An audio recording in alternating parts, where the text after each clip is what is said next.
In a win for patient access, the FDA has confirmed that both 503A and 503B pharmacies may continue compounding Tirzepatide injections, at least for now. This ensures that compounded alternatives to Eli Lilly's Mounjaro and Zepbound remain available during this critical period. This news comes after the Allowance for Pharmacy Compounding, or the APC, requested clarification on the impact of the recent FDA decision on 503A and 503B pharmacies. Good morning and welcome to The Downsized. I'm Christopher Durham, and it seems like I'm going to be back a couple of times today. We've got major news for those of us battling the disease of obesity. For a quick breakdown, 503A pharmacies compound medications for individual patients with specific prescriptions, while 503B pharmacies produce medications in bulk for hospitals and clinics. Many of the telehealth providers we all rely on use both. Many of them use just A, and up until now, the status of the 503As were in a little bit of limbo, so we have some guidance from the FDA. Both types are now protected from FDA enforcement under this temporary allowance. This clarification comes in response to a lawsuit filed by the Outsourcing Facilities Association, or the OFA, and the Pharma Keo Pharmacy.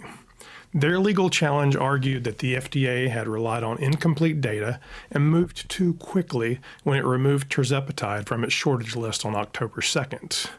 On Friday, the court sent the decision back to the FDA for reconsideration, and the agency confirmed it would not take action against pharmacies during this time.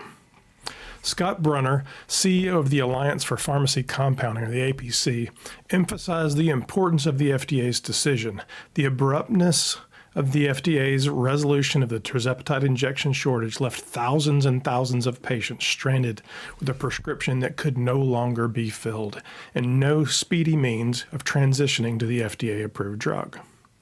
Brunner also credited the OFA and Pharma Keo for their legal efforts. He said, "What led to this outcome is the courage of the Outsourcing Facilities Association in challenging in court what was too hasty, poorly informed move by the FDA to end the shortage in the first place." However, Brunner urged caution, advising pharmacies to proceed carefully. "We strongly urge pharmacies to check with their state board of pharmacy before they recommend compounding copies of Tirzepatide injections." While this development ensures continued access to compounded Tirzepatide injections, it's important to note that this does not, however, preclude Eli Lilly from attempting to legally defend its patent for Tirzepatide. Thank you for tuning into The Downsized. I'm sure we'll be back. Be sure to like and subscribe for future updates, and as always, consult with your healthcare professional to determine the right path for you. I'm Christopher Durham, and we are The Downsized.